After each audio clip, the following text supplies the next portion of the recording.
Por supuesto que tenemos que hablar de lo que ocurrió hoy con la inflación. Hay que decir que se esperaba un número alto porque incluso durante una entrevista esta semana el ministro de Economía, Martín Guzmán, había admitido que estaría por encima de los 6 puntos. ¿Qué es lo que más picó en punta durante este mes? A ver. Educación. Casi 24 puntos de aumento de educación. Tenés 23,6%. Subió todo lo relacionado a educación en el mes de marzo. Y ahí están los changos de la inflación, los changos vacíos. 6,7% la inflación de este mes de marzo. 55,1 la anualizada, es decir, la registrada durante los últimos 12 meses. Este dato, Roberto, es lo que acaba de publicar el INDEC, que te dice cuáles fueron las cosas que más aumentaron en este mes de marzo. Ahora, vení acá, mirá. Fíjate esto. No quiero ver.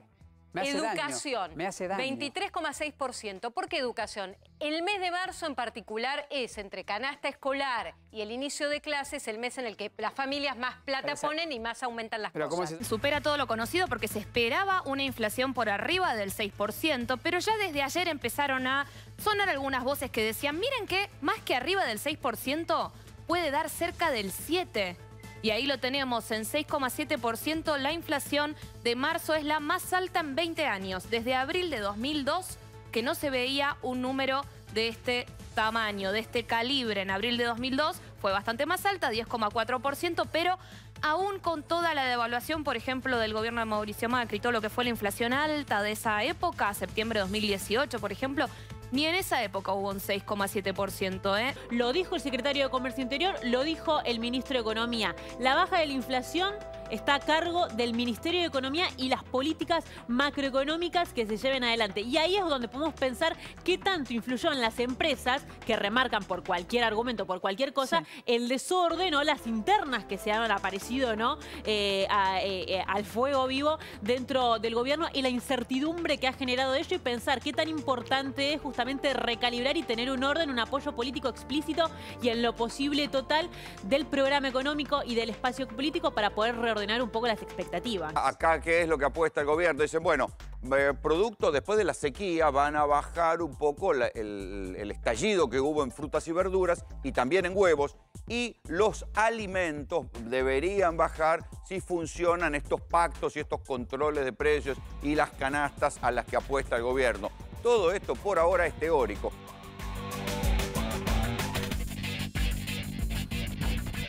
¿Cómo les va? Muy buenas noches. Aquí estamos en vivo en Redacción Abierta y tal como lo planteé este informe inicial, la última medición del Instituto Nacional de Estadísticas y Censos con respecto a la inflación del mes de marzo fue del 6,7%, la más alta en los últimos 20 años. Y para analizar estos números que realmente impactan, hemos invitado a Ceci Pozobón, periodista de los SRT. Gracias por venir, como siempre. Alfredo Fluri, te escuchamos a la mañana, te tenemos acá. Gracias por venir. Y al consultor Norman Berra, que ya sos parte de los SRT. Siempre estás súper predispuesto para analizar junto a nosotros. Muchas gracias. Bueno, después quiero que me cuentes de tu libro también. Seguro también. Tu primera novela.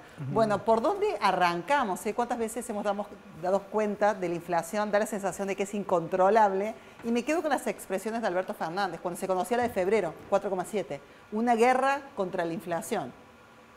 ¿Sirvió ese paquete de medidas anunciada? ¿Hay que aguardar o hay que ser absolutamente pesimistas con respecto a lo que vendrá? A ver, ni una cosa ni otra. O sea, a ver... Término medio. Si sirvió, está claro que no. No se notó. En este corto plazo no, porque si pasamos del 4,7 al 6,7, 2 puntos. Evidentemente no funcionó. No funcionaron los controles que aplicó Feletti con mucho optimismo de su parte cuando asumió allá por octubre. Y me parece que, bueno, está claro que hacen falta medidas de fondo que no surten efecto de manera inmediata. Entonces, en ese contexto, bueno, la situación queda claramente expuesta con los números de marzo. Y el otro dato preocupante, digo, dentro de los números que ya de por sí son preocupantes, es que el tema alimentos para Ciudad Autónoma de Buenos Aires y el AMBA en general subieron un 20% en un trimestre. O sea, es un montón. un 20%. Obviamente yo supongo que en algún momento van a ir cediendo. ¿Por qué? Porque básicamente enero y febrero talló fuerte la estacionalidad de frutas y verduras. Pero por ejemplo ahora en marzo ya no. Pero sigue subiendo la carne, el pan subió un 16%.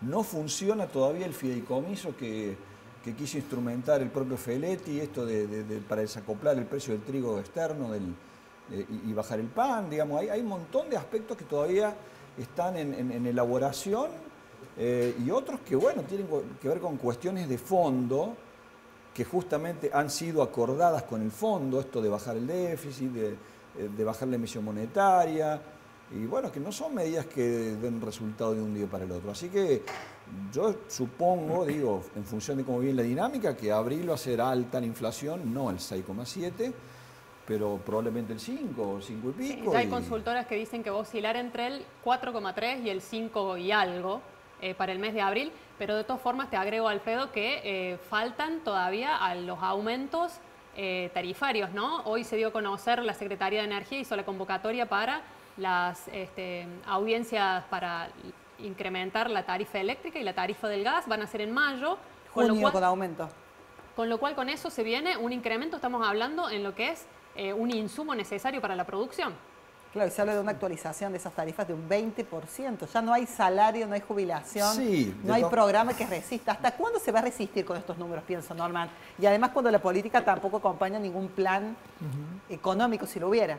Bueno, muy complicada la situación, como bien plantearon ellos. Es cierto que el año pasado también marzo tuvo una inflación muy alta y a partir de ahí bajó. El año pasado tuvimos 2 meses de inflación de 2,5, fueron los guarismos más bajos del año pasado. Fue en agosto y noviembre aproximadamente, luego se volvió a acelerar. Pero hay que agregarle el condimento de la salida de la pandemia, que como hemos estado generando una inflación a nivel global, países que tenían bajísimas tasas de inflación están teniendo inflaciones muy altas, por supuesto nada que ver con la nuestra, que ya venía una inercia inflacionaria alta, y se le agrega por supuesto el conflicto Rusia-Ucrania con la escalada de precios de commodity y el impacto que tiene eso en la canasta de productos exportables, que son los mismos productos que también se consumen internamente. Realmente un cóctel complicado, sin duda la frase del presidente no fue feliz, no solo por el contexto, sino porque es muy difícil plantear una guerra de inflación en un momento donde la inflación ya no es un problema tuyo, sino que es un problema global. Entonces, si países que venían con una inflación controlada están sufriendo inflación, vos que ya venías con una inercia inflacionaria muy alta, no solamente en 2021, sino en 2018 y 2019, pese a la caída de la economía, realmente es muy difícil pensar qué tipo de estrategia trazar para lograr una reducción sostenida de los precios, ¿no? Y con esta situación tan preocupante, ¿no? Como es el aumento de precios y cómo impacta en la pobreza, por ejemplo, y ver que este frente político, el frente de todos, evidencia grietas. Uno dice, bueno, déjense de pelear, dejen de perder energía en esto y resuelvan algo tan esencial como es, por ejemplo, la actualización de precios en los alimentos, que está por encima del nivel general de la inflación, un 7,2%, y el acumulado, como planteaba Fluri, del 20% en 3 meses. ¿Cómo será la proyección para este 2022 completo? Claro, estamos hablando de 16% de inflación en el primer trimestre, ¿no? Entonces claro, estamos hablando de un guarismo realmente muy alto. Y claramente la discusión por el rumbo económico es parte de la interna del oficialismo, ¿no? ¿Será el motivo esencial de la ruptura? Bueno, tiene que ver con la estrategia ante la inflación y, por supuesto, el acuerdo con el FMI, que también tuvo miradas muy diversas. Eso lo vimos con la renuncia de Máximo Kirchner a conducir la presidencia del bloque oficialista, ¿no? Son los dos temas centrales. También hay que tener en cuenta, y lo hemos dicho en algún otro análisis, que estamos asistiendo a una experiencia de coalición de gobierno. Y eso tiene que ver también con las discusiones. ¿Por qué? Porque lo hemos dicho, en Cambiemos era una coalición electoral, pero no funcionaba como coalición de gobierno. La mesa de decisión era amarilla o pro pura. Y los radicales básicamente, y la coalición cívica levantaban la mano en el Congreso. Acá esta es una coalición hecha y derecha con todos los problemas que eso indica, ¿no? O sea, cuando Cristina siente que la voz del kirchnerismo no es escuchada, se planta, escribe una carta, hace desconocer su descontento y eso plantea este nivel de debate que ahora coincido con vos, no es conducente si no le resuelve el problema urgente. Claro. Si queda en un debate por el debate mismo, por supuesto la aspiración de Cristina y de los que no están de acuerdo con el rumbo del gobierno es que efectivamente este debate sirva para corregir o en todo caso morigerar algunos de los problemas de la gestión económica de cara ya al turno electoral 2023, que parece que faltará 1 millón de años, pero no falta tanto en realidad. Pero da la sensación de que es más importante pensar en ese 2023 que resolver los problemas de la gente hoy, que es el hambre, la pobreza, los salarios, las paritarias que quedan totalmente obsoletas. En cuanto uno arregla ya quedaron desactualizadas. Claro, la bancaria, por ejemplo, hoy pidió el 60%. Y se declaró en estado de alerta y movilización. Y estamos hablando de un gremio cuyo sueldo inicial es de 140.000 pesos. O sea, ellos en alerta, imagínate el resto. Claro, el punto que no estamos hablando de hambre, claramente. No, precisamente. El tema es, digamos, vos tenés un conjunto de trabajadores que son los formales, tanto privados como públicos, que están sindicalizados, que pertenecen a ramas de actividad y que tienen un gremio más o menos fuerte que disputa paritarias y que de hecho el propio gobierno habilitó el adelantamiento de las paritarias en esta instancia. Ahora, vos tenés otro grupo de gente, que ya lo hemos hablado en otras ocasiones, que es cerca del 40%, que no tiene absolutamente nadie que lo represente. Y esa gente, si vos te pones a ver en las estadísticas del INDEC, las últimas publicadas, son las que más ha perdido poder adquisitivo en su salario y que en esta circunstancia necesita subsistir. Los alimentos han aumentado muchísimo. A ver, INDEC mide 2 veces por año lo que es los índices de pobreza e indigencia. Lo último que vimos fue el segundo semestre de 2021, donde bajó levemente, sigue siendo altísimo, por supuesto. Ahora, cuando mida el primer trimestre de este año, que recién esos datos se van a conocer en septiembre, digamos, falta mucho, van a ser lapidarios, digo, porque le está golpeando esta canasta de alimentos a un sector que justamente que no tiene ingresos fijos, que está informal, que está en una situación complicada, así que es un panorama complicado. De hecho, el fondo una vocera, el fondo acaba de emitir un Twitter, una serie de información en redes sociales, advirtiendo que la inflación en Argentina es un tema muy preocupante y debe abordarse con diferentes herramientas que obviamente todavía no están a la vista, ¿no? Te agrego que ella es la que va a revisar los números para que den de acuerdo con lo establecido en el pacto con el Fondo Monetario. O sea que el primer trimestre, cuando ya lo venga ella misma a evaluar, se va a encontrar con algunos datos que no están en línea con lo que se había acordado, ¿no? Y algo que se repite en todas las clases, principalmente la media y la clase más vulnerable, ¿no? Los sectores populares. ¿Cómo llegar a fin de mes? Clase media tal vez apela a la tarjeta de crédito, tengo un ahorrito, algunos dólares, lo cambio, pido un préstamo. El sector popular, ¿qué hace? No come directamente. Y tiene planes sociales. Que también se licúa con esta inflación. Si bien se ha actualizado un poquito más con la tarjeta alimentaria y demás, pero... Se está volviendo a hablar de alguna posibilidad de algún tipo de ingreso universal al estilo IFE. Pero bueno, todavía está muy en discusión, en debate. La situación es complicada para ese grupo de gente. Y el otro dato que no es menor es que es cómo ha crecido la movilización en la calle. Está bien, organizada por sectores... Con sus intereses también. Por obrero, que vos ves cuando llega la hora de la elección, cuántos votos suma. Pero sin embargo ha logrado una capacidad de movilización... Que antes no tenía. Que antes no tenían. Y estamos asistiendo todos los días a una marcha, un acampe de gente que está bien, por ahí es llevada con algún tipo de interés, lo que vos quieras, pero... Pero el reclamo es genuino. Pero absolutamente, absolutamente. Es una situación complicada que encima... Nos encontramos con un gobierno, como bien decía Norman, que está, digamos, está partido. Está partido. A ver, Feletti asistió, ¿cuándo fue? Antes de ayer, a un acto con Kicillof, donde Kicillof anunció sus propias medidas contra la inflación.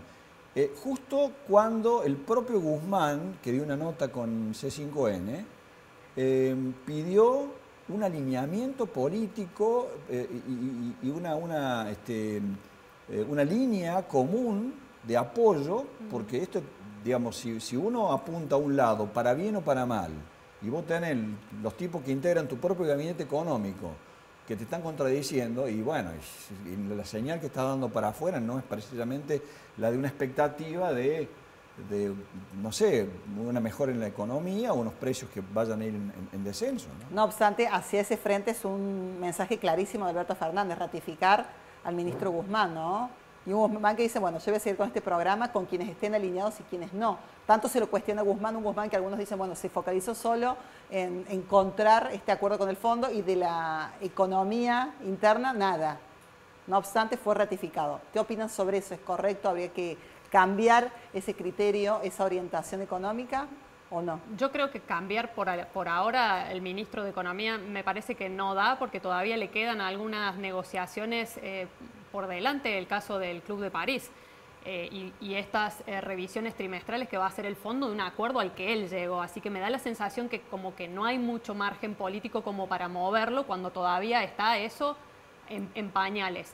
Y respecto a lo otro, me parece que, a ver, el quiebre, la grieta entre Guzmán y Feletti, que Guzmán es el ministro de Economía, Feletti es su secretario, como bien remarca Alfredo, es un reflejo también de la grieta que existe entre Alberto Fernández y la vicepresidenta Cristina Fernández.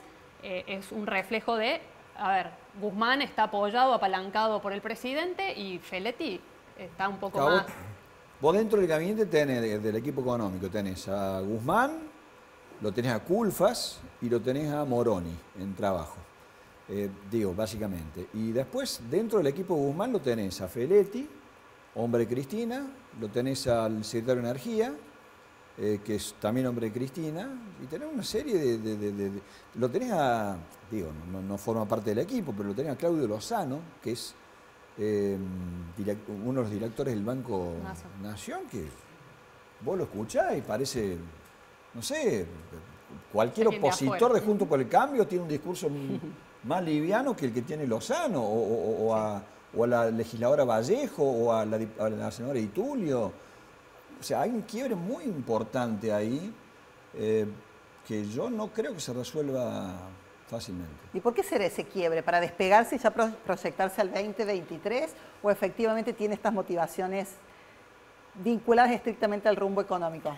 Yo, obviamente, yo no hago un análisis de la psicología política porque uno debería ser psicólogo de los políticos para llegar a ese nivel. Yo desconfío mucho de esos análisis que se basan en los gestos, en cómo guiñó el ojo, en cómo movió. Digo, no es mi métier, no es mi especialidad, viste que a mí me gusta analizar datos. Mientras más duros, mejor, y mientras más sólidos y comparables, mejor. No veo yo un ánimo de ruptura, veo más bien una idea de condicionar, de reorientar el rumbo, que el año pasado a Cristina le salió bien, porque con la famosa carta, que fue posterior a la primera manifestación de los funcionarios que no funcionan, el gobierno logró achicar la diferencia de la derrota que había sufrido en las PASO, sin lograr revertir la derrota, pero mejorando la elección, casi empatando Provincia de Buenos Aires. Y Cristina es un animal político y piensa en términos políticos, y además no le escapa a su análisis que el gobierno tiene pocas chances el año que viene si no logra corregir parte del deterioro económico. El año pasado se dio un poco lo que ella dijo, la economía creció muchísimo, está bien, creció 10 puntos después de haber caído 10 puntos, pero el problema es la apropiación de ese crecimiento, que fue muy desigual. Por eso ella en aquel discurso de ayer plantea la desigualdad como un tema fuerte de la agenda ya no local, sino global. Y sí hay movimientos tácticos donde cada uno, digamos, trata de buscar su perfil para el electorado, porque es cierto que el mayor capital político dentro del Frente de Todos sin duda lo tiene el kirchnerismo, y las acciones de otros actores importantes, como Sergio Massa, tienen que ver más con este rol de negociador, de rosca parlamentaria, porque es cierto que en el mano a mano, Massa, salvo la elección de 2013 en la que compitió con Insaurralde, siempre resultó derrotado a mano del kirchnerismo. Por otro lado, hay una agitación muy fuerte también en la oposición, eso lo hemos visto, hay una disputa permanente por si Milei adentro de Juntos por el Cambio, Milei afuera de Juntos por el Cambio, los radicales como ahora le dijeron, si Milei entra nosotros nos vamos, y Iglesias, que es del ala ultramontana, digamos, de Juntos por el Cambio, volvió a pedir la inclusión de Milei. Entonces también ahí los actores políticos están mirando, ¿por qué? Porque enfrentar a un Juntos por el Cambio unido con un Frente de Todos separados es casi un suicidio político. Ahora, si Juntos por el Cambio se fractura, ya cambia el análisis porque el capital político de cada uno de los actores individualmente cotiza distinto. No es lo mismo tener una oposición que te ronda el 40% de los votos que enfrentar una oposición dividida en 3 o 4 facciones, ¿no? Claro.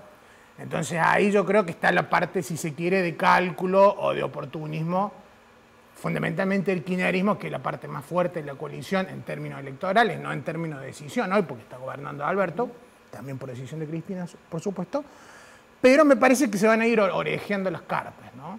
Recién dijiste, el kirchnerismo queriendo corregir las decisiones, ¿no?, del albertismo. Lo que para ellos son errores, claro, ¿no? No quiere decir que sean errores objetivamente. Es subjetivo. ¿no? Claro. ¿Es querer corregir o tal vez querer despegarse? Estas decisiones no son nuestras, no tenemos nada que ver, cuando en realidad sí. Bueno, me parece, vuelvo un poco a la idea inicial. Como asumen su condición de coalición de gobierno, la idea es condicionar, corregir o reorientar.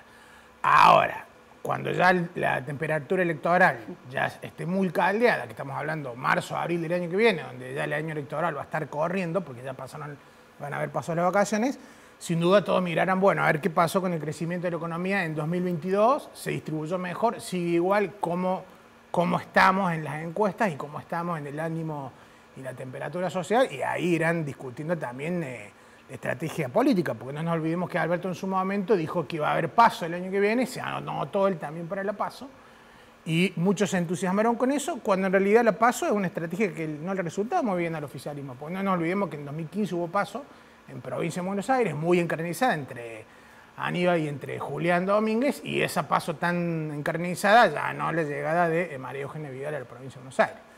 Entonces me parece ahí que van a tener en todo caso que plantear que la PASO no es un instrumento en sí mismo, sino que en todo caso es una herramienta en función de la situación preelectoral que las encuestas muestren en ese momento, ¿no? Vamos a volver sobre los datos estrictamente políticos y retomo el tema vinculado a la economía. Datos, 46.000 pesos, 4 personas para la canasta básica, 96.000 para la canasta básica total, inflación mediante.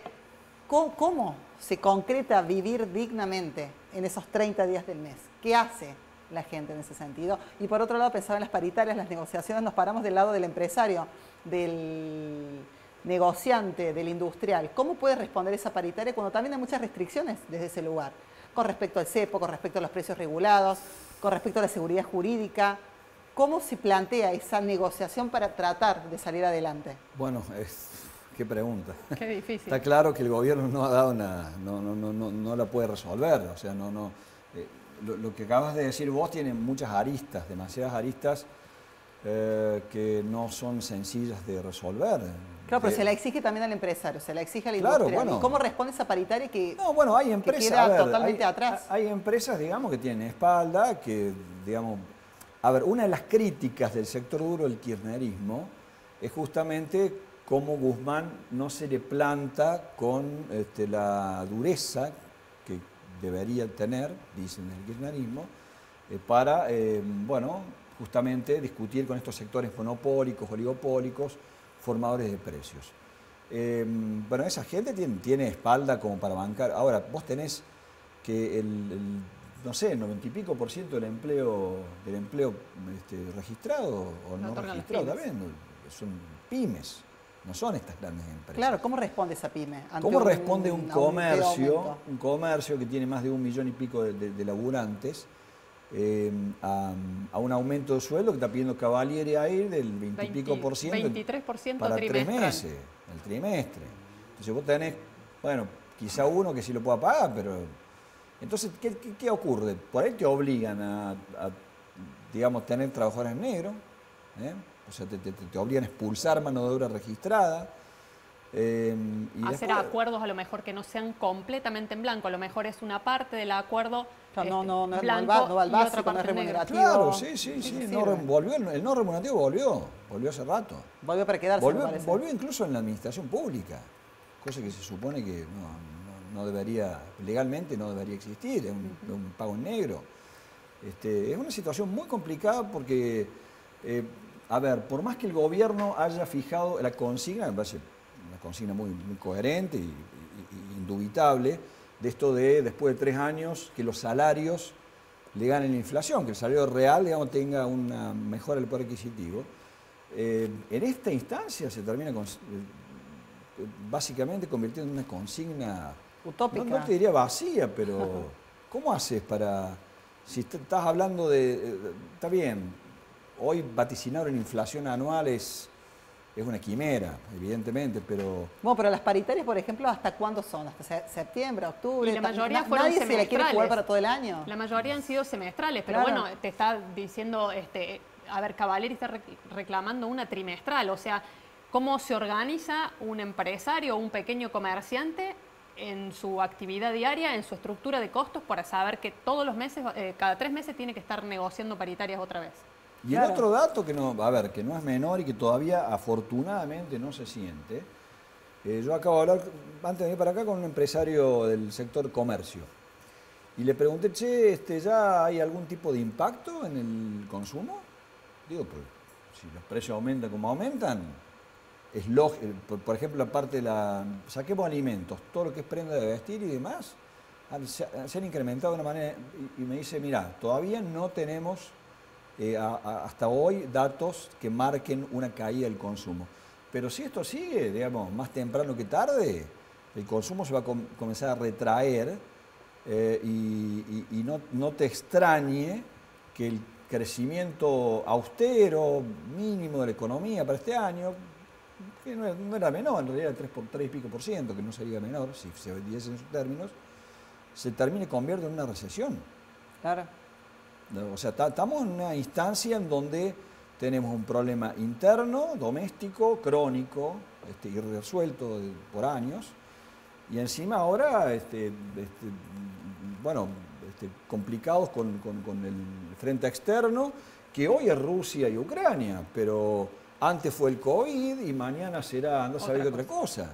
O sea, hoy nosotros como país estamos absolutamente vulnerables a cualquier tipo de movimiento externo que nos pegue, nos pega de una. Claro, tenemos una economía muy frágil. Pensaba, ¿no?, en esta posibilidad que seguramente se va a dar, tarde o temprano.